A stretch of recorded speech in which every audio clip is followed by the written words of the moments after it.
نحمدہ ونصلی ونسلم علی رسولہ الکریم اما بعد اعوذ باللہ من الشیطان الرجیم بسم اللہ الرحمن الرحیم یا ایہا الناس اعبدوا ربکم الذی خلقکم والذین من قبلکم لعلکم تتقون صدق اللہ العظیم وصدق رسولہ النبی الکریم الامین ان اللہ وملائکتہ یصلون علی النبی یا ایہا الذین آمنوا صلوا علیہ وسلموا تسلیما الصلاۃ والسلام علیک یا سیدی یا رسول اللہ وعلی آلک واصحابک یا سیدی یا حبیب اللہ الصلاۃ والسلام علیک یا سیدی یا نبی اللہ وعلی آلک واصحابک یا سیدی یا رحمۃ للعالمین۔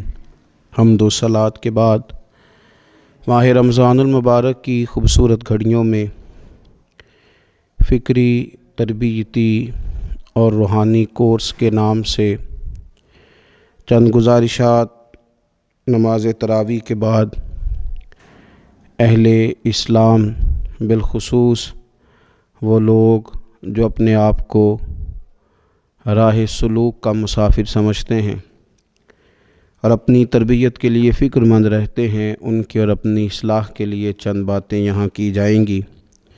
اللہ تبارک و تعالی اخلاص کا وضو عطا فرمائے، نیتوں اور ارادوں کو پاکیزگی نصیب فرمائے اور اس ماہ مبارک کی ساری برکات اور اس کے ثمرات اور اس کی روحانیت سے ہم سب کو فیض یاب فرمائے۔ اہل ایمان کا یہ شیوہ ہے کہ وہ اپنے رب سے شدید محبت کرتے ہیں۔ قرآن حکیم میں اللہ تعالیٰ نے فرمایا ہے کہ والذین آمنوا اشد حبا للہ، فرمایا وہ لوگ جو ایمان لائے وہ اپنے رب سے شدید محبت کرتے ہیں۔ وہ جب اپنے رب کی نعمتوں کو یاد کرتے ہیں، جب وہ اپنے مالک کے احسانات کا تصور کرتے ہیں، جب وہ اپنے رب کے بے پایہ کرم کی طرف دیکھتے ہیں تو اپنے مالک سے شدید محبت کرتے ہیں، اور جب وہ اپنے مالک سے اس قدر زیادہ بڑھ کے محبت کرتے ہیں تو پھر وہ ان سب تقاضوں کو پورا کرنا چاہتے ہیں، ان سب چیزوں کی طرف بڑھنا چاہتے ہیں جو انہیں اللہ تبارک و تعالیٰ کی محبت کی طرف لے کر کے جاتی ہیں۔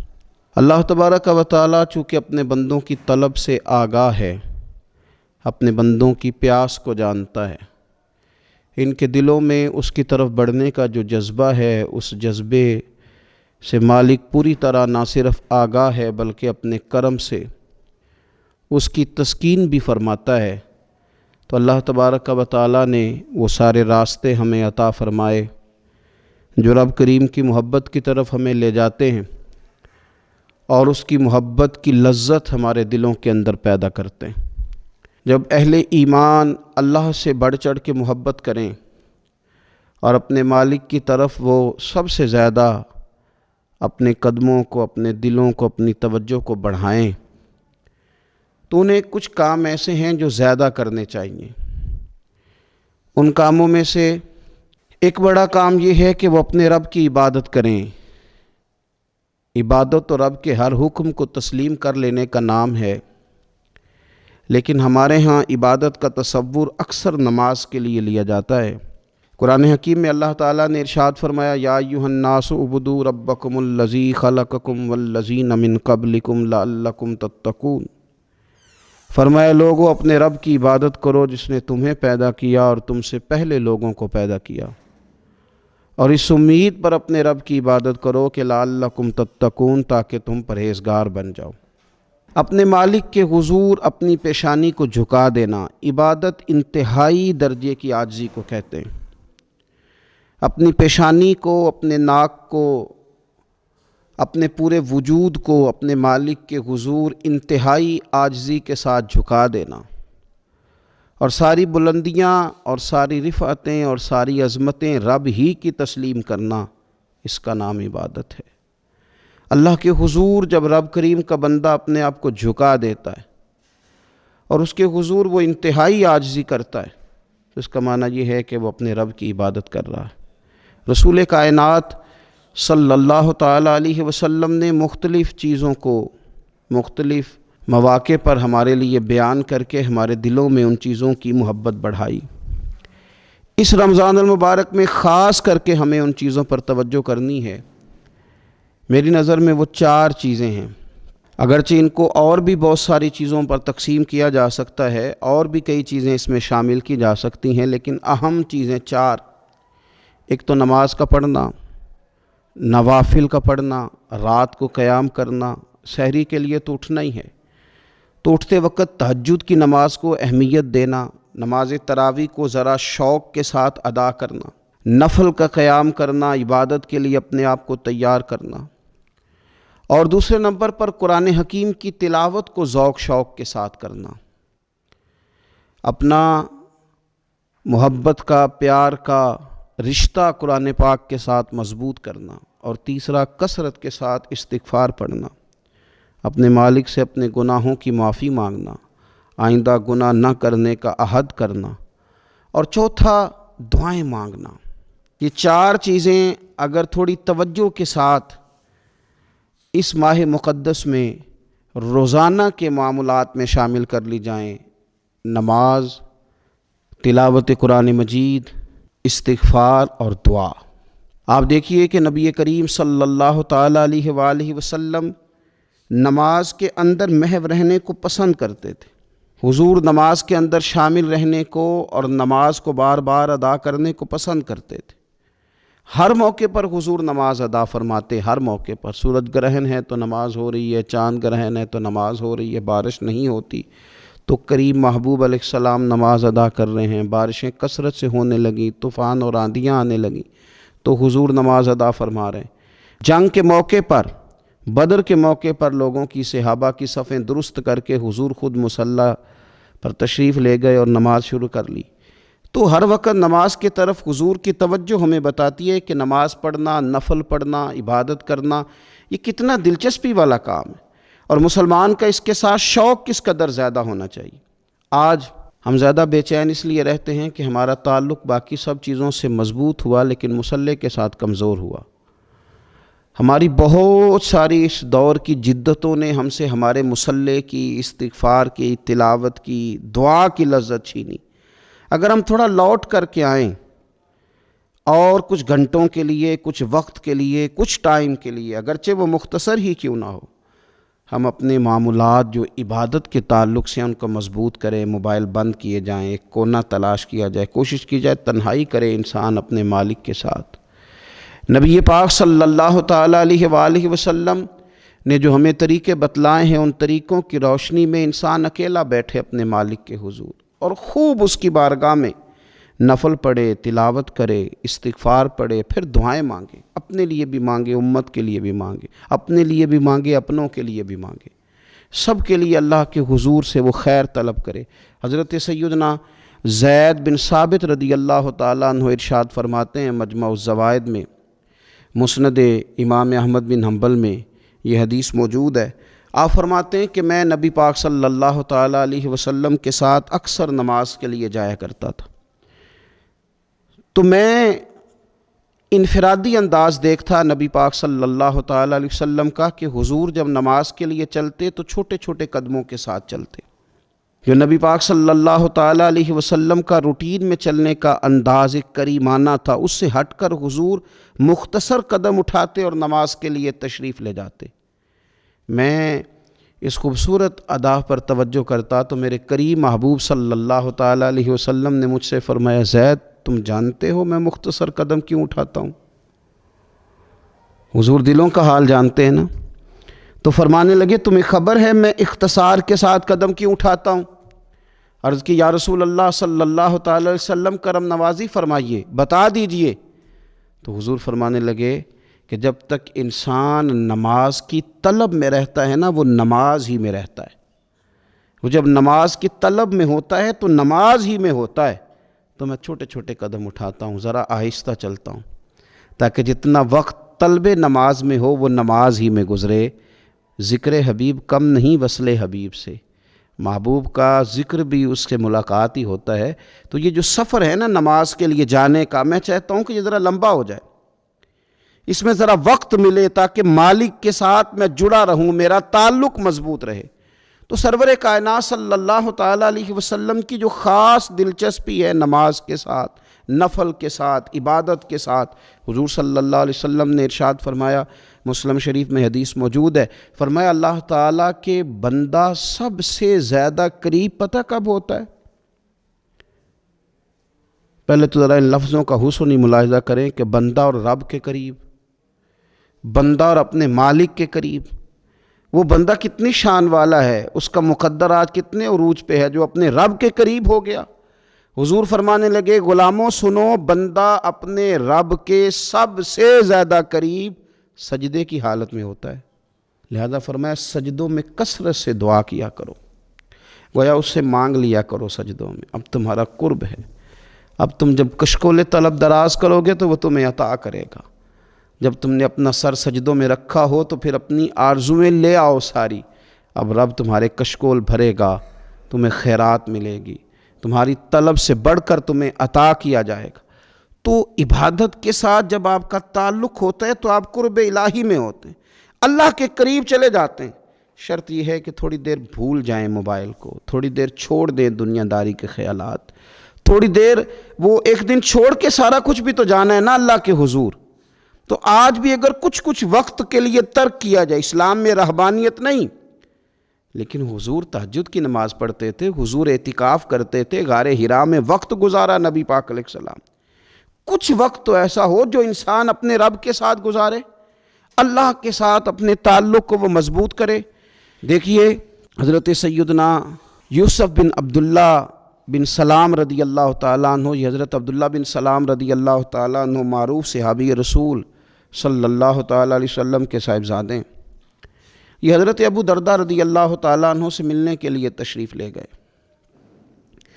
فرماتے ہیں کہ جب میں ان سے ملنے کے لیے گیا تو وہ شدید علیل تھے، حضرت سیدنا ابو درداء رضی اللہ تعالیٰ عنہ بڑے جلیل القدر صحابی ہیں اور بڑے صاحب الرائے آدمی ہیں۔ حضرت عمر فاروق رضی اللہ تعالیٰ عنہ اکثر ان سے مشورہ لیا کرتے تھے۔ فرماتے ہیں میں جب ان سے ملنے کے لیے گیا تو وہ سخت بیمار تھے اور اسی بیماری میں ان کا وصال ہوا۔ میں ان سے ملنے گیا تو مجھ سے کہنے لگے کہ بھتیجے، حضرت عبداللہ ابن سلام کے بیٹے ہیں نا یوسف بن عبداللہ، تو وہ چونکہ ان کا دوستانہ تھا، کہنے لگے بھتیجے تم اس شہر میں کس طرح آئے؟ تو جناب یوسف بن عبداللہ کہتے ہیں میں نے عرض کی کہ آپ کا میرے والد کے ساتھ جو تعلق تھا، جو دوستانہ تھا، اس تعلق نے مجھے مجبور کیا کہ میں آپ کی تیمارداری کروں۔ تو فرماتے میں تو تیمارداری کرنے گیا تھا، ان کا حال پوچھنا تھا، لیکن یہ لوگ جو حضور کے دین کی تبلیغ کے لیے جذبات رکھتے تھے اور ایک دوسرے کو اللہ کی جانب متوجہ کرنے کا جو جذبہ رکھتے تھے، وہ بڑا انوکھا ہے۔ ایک شخص تیمارداری کرنے گیا ہے تو حضرت سیدنا ابو درداء رضی اللہ تعالیٰ عنہ فرمانے لگے بھتیجے میں اس وقت اس کیفیت میں ہوں کہ جھوٹ بولنا بہت برا ہے، یعنی جھوٹ بول ہی نہیں سکتا کہ اس بیماری میں ہوں کہ جس میں مجھے لگتا ہے کہ میں دنیا سے چلا جاؤں گا۔ فرمانے لگے اللہ کی قسم میں نے خود رسول پاک صلی اللہ علیہ وسلم سے سنا ہے کہ جو شخص اچھے طریقے سے وضو کرے، وہ تیمارداری کرنے آئے اور یہ ان کو نماز کی طرف، عبادت کی طرف مائل کر رہے ہیں۔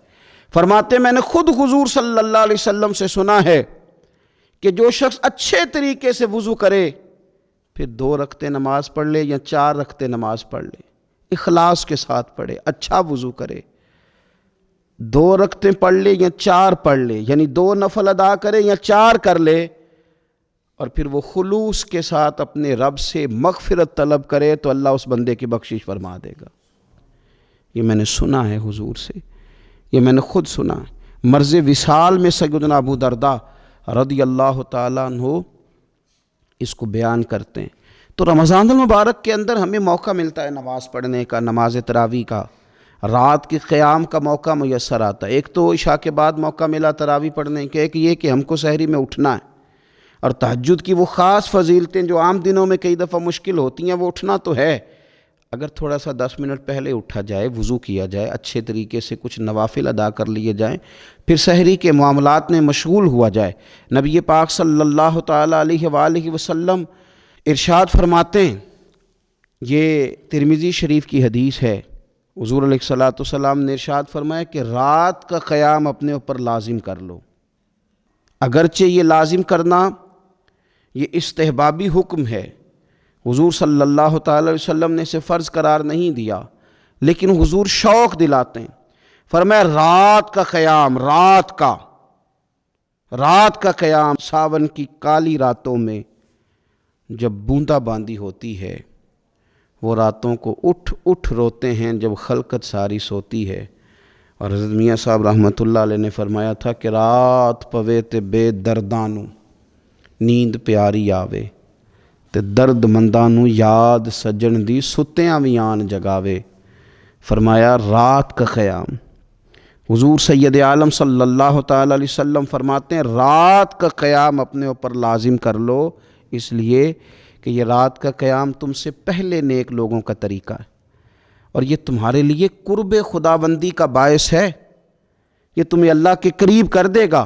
اور حضور صلی اللہ تعالی علیہ وسلم فرمانے لگے یہ رات کا قیام تمہاری برائیوں کو مٹا دے گا اور یہ تمہیں گناہوں سے روک لے گا، گویا رب کریم تمہیں معافی عطا فرمائے گا، یہ تمہارے لیے بخشش کا ذریعہ بن جائے گا۔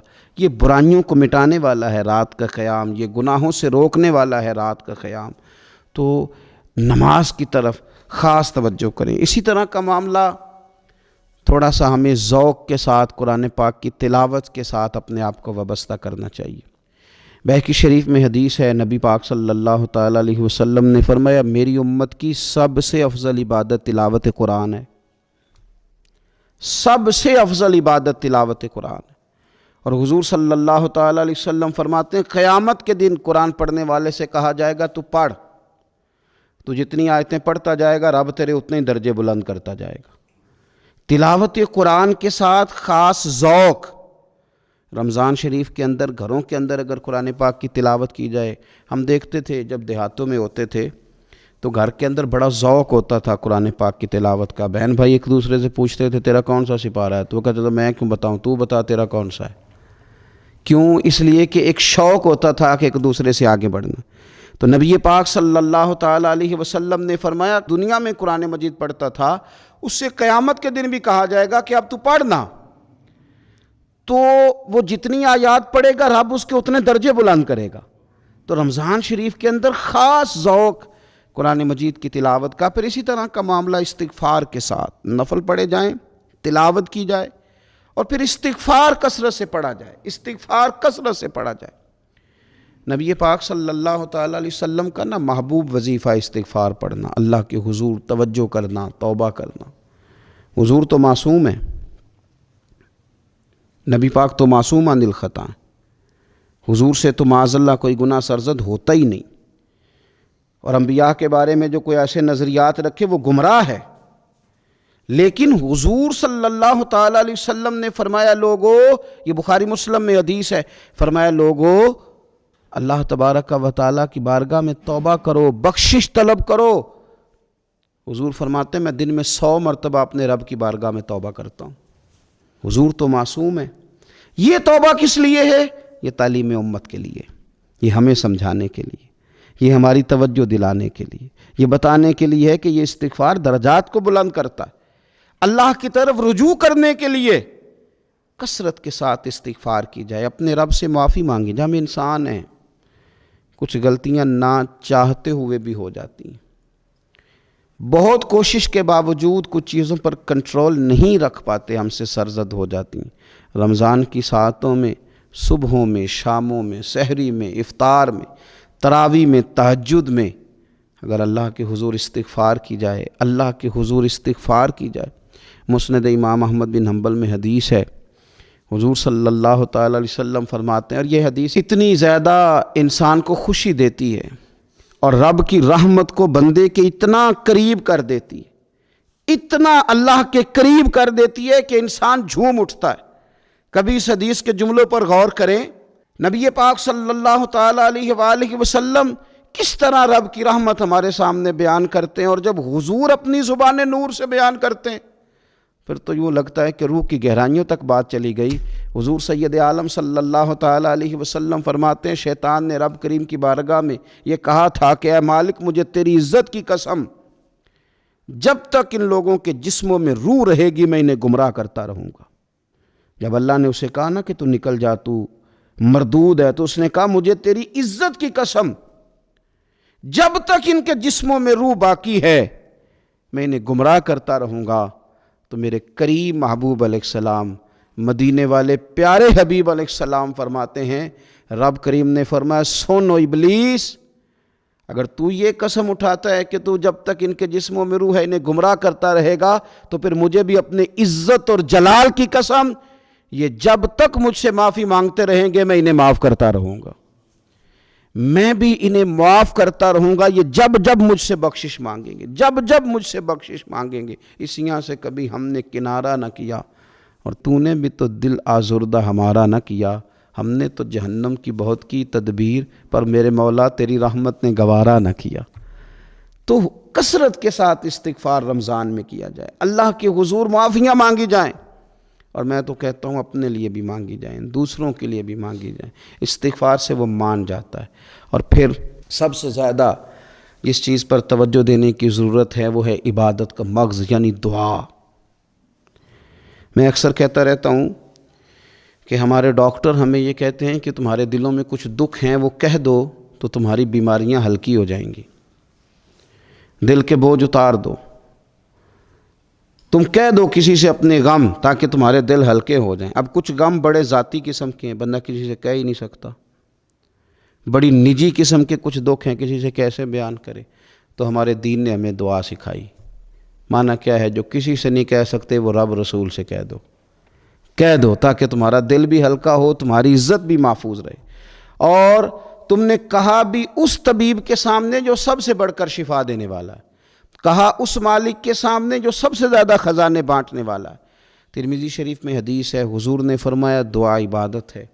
اسی ترمذی میں حدیث ہے، فرمایا دعا عبادت کا مغز ہے۔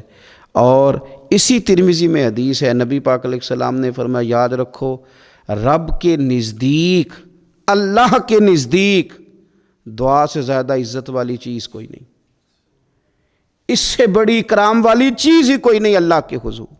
تم اپنے رب سے جب مانگتے ہو تو بڑے معزز ہوتے ہو، دنیا داروں کے سامنے ہاتھ پھیلاؤ گے، دکھ سناؤ گے تو عزت میں کمی آئے، لیکن جب تم اللہ سے مانگتے ہو، مالک کے حضور کشکول طلب دراز کرتے ہو، تو اس سے بڑی عزت والی چیز کوئی نہیں۔ پھر ایک دل میں سوال آتا تھا کہ کتنا کو مانگیں، مالک سے کتنا سوال کریں، کس قدر طلب کریں؟ تو بہقی شریف میں حضور نے یہ مسئلہ بھی حل کر دیا۔ اللہ کے پیارے حبیب علیہ السلام نے فرمایا ہر چیز ہی اپنے رب سے مانگ لو، ہر چیز ہی اپنے رب سے طلب کرو، حتیٰ کہ نمک ہی کیوں نہ ہو، وہ بھی مانگنا ہو تو مالک سے ہی مانگو۔ اللہ کے حضور عرض کرو اس کے پیارے محبوب علیہ السلام کے غلاموں، تمہارے ہاتھ وسیلہ جو آ گیا ہے مدینے والے محبوب کا، اس کی بارگاہ سے مانگو، بار بار مانگو، کئی بار مانگو، اور اپنے لیے بھی طلب کرو، دوسروں کے لیے بھی طلب کرو، امت کے لیے طلب کرو، ملک و ملت کے لیے طلب کرو۔ تو رمضان شریف کی پہلی نشست میں ایک تو ہمیں اپنی عبادت کو، اپنے نوافل کو، اپنی نماز کو مضبوط کرنا ہے، کوشش کریں قضا نمازوں پر بھی توجہ دی جائے، یہ بہت بڑا قرض ہے اور یہ ہم ہی ادا کریں گے تو ادا ہوگا۔ اور دوسری بات یہ کہ کثرت کے ساتھ قرآن مجید کی تلاوت کی جائے۔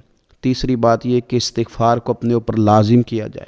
اور چوتھی بات دعائیں مانگی جائیں۔ رمضان کی گھڑیاں بڑی قبولیت والی ہیں، بڑی قبولیت والی ہیں۔ افطار کے وقت جو بندہ مانگتا ہے رب اس کی دعا کو قبول فرماتا ہے۔ ان اوقات میں اللہ سے مانگا جائے اور خوب مانگا جائے، اے اللہ اس ماہ مقدس کا صدقہ امت مسلمہ کے لیے رحمت والے فیصلے فرما۔